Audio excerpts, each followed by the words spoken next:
Hello everyone, good evening. সবাইকে কেমন আছেন? আশা করি সকলেই ভালো আছেন। তো আমরাও ভালো আছি। তো প্রতিদিন আমি সকাল থেকেই ভিডিওটা স্টার্ট করি। আজ আমি সন্ধ্যে থেকেই করলাম। এখন বাজে সন্ধ্যে 6:30 মতো। আর এটা হলো শনিবারের একটা ভিডিও। তো আমি ডালিয়া বানাতে এসেছি। রাতের বেলা আমি ভাত খাই না, তো আমি কি করে ডালিয়াটা বানাই সেটা দেখাবো। আর রাতে না ভাত না খেয়ে ঘুমানোটা খুব ভালো একটা কাজ। তো অনেক ভালো সেটা ওয়েট লসের জন্য। আর আমিও সেটাতে ভালো ফল পেয়েছি। তো ডালিয়াও আমি খাই না প্রতিদিন, মানে কখনো কখনো ইচ্ছে হলে তখন ডালিয়াটা বানাই, না হলে ওটস কিছু একটা খেয়ে নেই আর হালকা, কিন্তু 7টার আগেই খেয়ে নেই। তো এখন আমি বানিয়ে ঝটপট খেয়ে নেবো 7টার আগে। আর আমি সেরকম কিছু দেইনি ডালিয়ার মধ্যে। এমনিতেই প্রতি রান্নাতেই আমি চিনি অ্যাড করি, কিন্তু আমি ডায়েটিংয়ের জন্য বানাচ্ছি বলে চিনি টিনি কিছু দেইনি। আর একটু মানে তেল দিয়েছি, সর্ষের তেল। আর আলুও দিইনি, সাথে গাজর দিয়েছি, বিনস দিয়েছি, বাঁধাকপি দিয়েছি। দিয়ে যে ডালিয়াগুলো দিয়ে সিটি মেরে দেবো দুটো। আর এখানে হাজব্যান্ড ঘরে এসেছে, ওর জন্য কফি বানাচ্ছি। ডালিয়াটা খেলে না গ্যাসের প্রবলেমও হয় না। আমাদের বাচ্চারাও ডালিয়া খেতে ভালোবাসে। চলে এলাম রাতের রান্না করতে। আজ রাতের মেনু আমার ফ্রায়েড রাইস আর মটর পনির বানাবো। আর ফ্রায়েড রাইস বানাবো আমিও সসপ্যানের মধ্যেই বানাবো, যেহেতু আমাদের লোকজন বেশি। একটু রিফাইন দিয়েছি আর গোটা গরম মশলা দিয়েছি জলের মধ্যে। এখন চালটাকে ভালো করে ধুয়ে দিয়ে দেবো। আর ফ্রায়েড রাইস হোক বা পোলাও হোক বা বিরিয়ানি হোক, এগুলোর চালটা না ভালো করে ধুয়ে নিলে বাটটা জড়জড়ে হয়, ভালো লাগে বেশ বানাতেও। তো এখানে মটরটা ভিজিয়ে রেখেছি, সেটা অল্প বয়েল করব। আর বিনস কেটে নিয়েছি, ক্যাপসিকাম কেটে নিয়েছি, আর গাজর কেটে নিয়েছি। তো এগুলোই দেব। সাদা তেল গরম হয়ে গেছে, এক এক করে সবজিগুলো ভেজে আমি বানিয়ে নিয়েছি ফ্রায়েড রাইসটা। আর পুরোটা না দেখাতে পারিনি, ও কাজু কিশমিশও দিয়েছিলাম, সেটা দেখাইনি। আর একটু তাড়াহুড়ো ছিল বলে আমি দেখাতে পারিনি গো।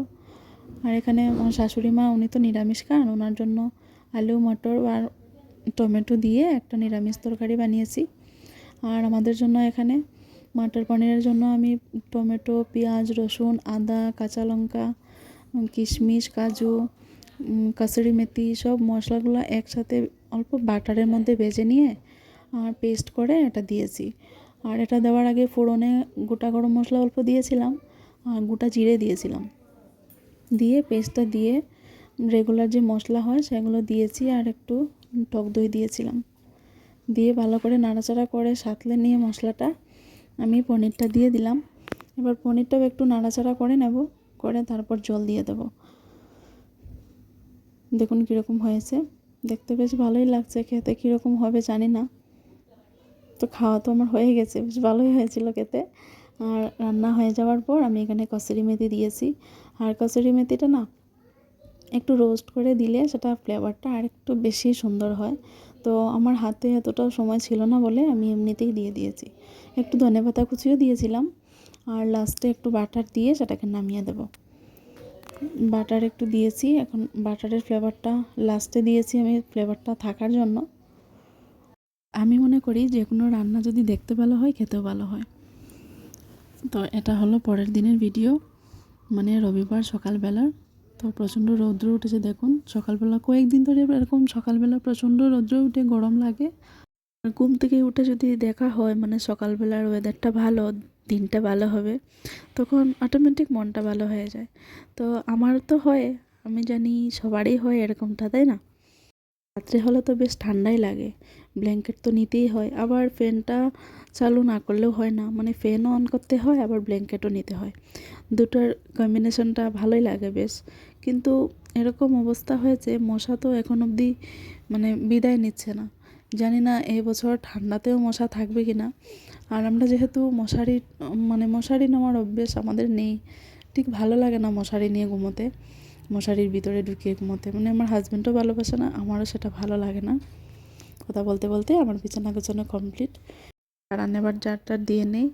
আর হাজব্যান্ড গিয়েছে বাজারে, কারণ আমাদের এখানে হাটবার হলো রবিবার। আর সাপ্তাহিক বাজারটা আমাদের সকাল থেকেই হয়। যদি এখন মাছ নিয়ে আসে, ছোটো মাছ যদি নিয়ে আসে, তো অনেকটা সময় লাগবে সেটা কাটতে। আর আমি একা কাটি না, ও আমাকে যথেষ্ট হেল্প করে মাছ কাটতে। ও মাছ খেতে ভালোবাসে না, কিন্তু ও মাছ ধরতে ভালোবাসে, মাছ কাটতেও হেল্প করে আমাকে। তো জানি না কি করবে, বাজার থেকে আসুক তারপর দেখছি কি করা যায়। আমাদের ঘরের না পাকা নষ্ট হয়ে গেছে, দেখুন জাটা দিয়ে এত মানে জার দিচ্ছি তাও ধুলো যাচ্ছে না এরকম লাগছে, মানে রাফ হয়ে গেছে। প্লাস্টার তো পুরোপুরি নষ্ট হয়ে গেছে, মোচার পরও মনে হয় যে মোচা হয়নি এরকমটা লাগে।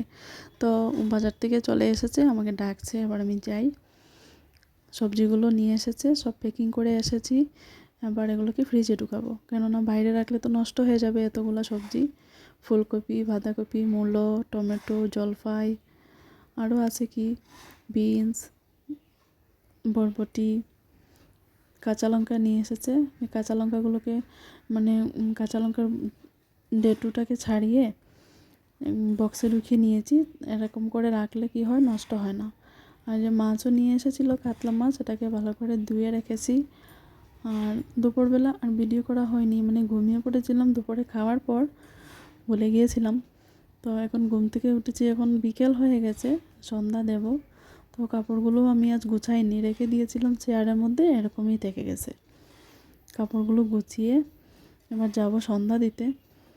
আর এলোমেলো হয়ে থাকলে রুমটা ঠিক ভালো লাগে না। এখন বসলাম চুল আঁচড়াতে, কেননা আমি সমস্ত দিনে একবারে চুল আঁচড়াই। আর আমার না অনেক বেশি চুল পড়ে, এত কিছু চুলের মধ্যে লাগাচ্ছি, আমি একটা তেলও বানিয়েছি, কিছুতেই আমার চুলের কাজ হচ্ছে না। তো এখন থেকে ঠিক করেছি একবারেই চুল আঁচড়াবো, কেননা আমি যতবার চুল আঁচড়াবো ততবারই আমার সেম মানে সমানভাবে চুল পড়ে। তো একবার আঁচড়ালে একবারেই যতটুকু পড়ে ততটুকুই পড়বে, সেজন্য আর মানে দুবার করে আঁচড়াই না। আগে দুপুরবেলা স্নান করার পর একবার আঁচড়াতাম, রাতে একবার আঁচড়াতাম, আবার সকালবেলা ঘুম থেকে ওঠার পর আঁচড়াতাম। তো কথা বলতে বলতে আমার ঝাড়ু করে এসেছি, আবার চেঞ্জ করে নিয়েছি, কেননা সন্ধ্যা দেবো বলে। দরজায় জলও দিয়ে এসেছি, দাঁড়ান এবার সন্ধ্যাটা দিয়ে দিই, কেননা অনেকটা দেরি হয়ে গেছে সন্ধ্যা দিতে। আর সব কাজ ছেড়ে সন্ধ্যা দিতে একটু দেরিও হয়ে যায়। আমার আজকের ভিডিওটা কেমন লেগেছে অবশ্যই জানাবেন, লাইক করবেন, কমেন্ট করবেন, যদি ভালো লেগে থাকে সাবস্ক্রাইব করে রাখবেন। আর যদি কেউ আমাকে সাবস্ক্রাইব করে থাকেন আমার শর্ট ভিডিওতে, অবশ্যই একটা কমেন্ট রেখে যাবেন, তো সেই কমেন্ট ধরে আমিও গিয়ে সাবস্ক্রাইব ব্যাক করে দেব। বলতে বলতে আমার সন্ধ্যা দেওয়া হয়ে গেছে, এবার আমি যাব তুলসী তলায় প্রদীপ দিতে। দেওয়ার আগ থেকেই ছেলে বলছে ম্যাগি খাবে, তো আমি বললাম সন্ধ্যাটা দিয়ে নিই, তারপর বানিয়ে দিচ্ছি। সেরকম করে বানাবো না, শুধু বয়েল করে দিয়ে দেব, বয়েল করে দিলেই খেয়ে নেবে। তো আজকের মতো বাই বাই।